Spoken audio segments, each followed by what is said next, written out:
પાલિતાણા શહેર ખાતે doctor association દ્વારા આવેદનપત્ર પાઠવી રજૂઆત કરવામાં આવી। કલકત્તામાં એક રેસિડેન્ટ મહિલા ડોક્ટરની રેપ વિથ મર્ડરની ઘટનાએ દેશભરમાં ચકચાર મચાવી છે।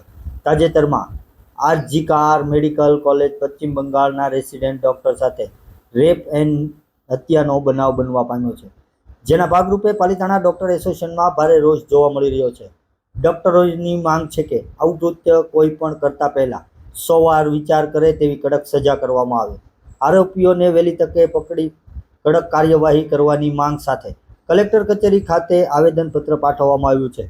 પીડિતાના પરિવારને ન્યાય મળે તે માટે દેશભરમાં ડોક્ટર પ્રદર્શન સાથે ચોક્કસ મુદ્દતની હડતાલ સાથે ન્યાયની માંગ કરી રહ્યા છે, જેના ભાગરૂપે પાલિતાણા ડોક્ટર એસોસિએશન દ્વારા પણ પાલિતાણા પ્રાંત કચેરી ખાતે આવેદનપત્ર પાઠવી રજૂઆત કરવામાં આવી છે। નમસ્તે, જય હિન્દ। મારું નામ ડૉક્ટર મુકેશ ચંદ્ર કનખરા, હું પાલિતાણા મેડિકલ એસોસિએશનનો પ્રમુખ છું।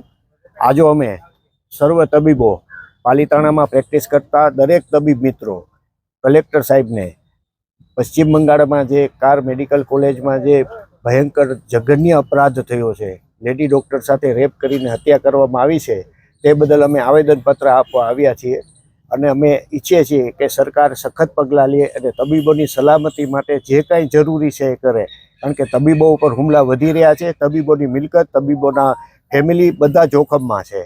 આ પ્રક્રિયા હવે વધુ ચાલુ ન રહે એવી અમે આશા રાખીએ છીએ। સર્વ તબીબો વતી જય હિન્દ।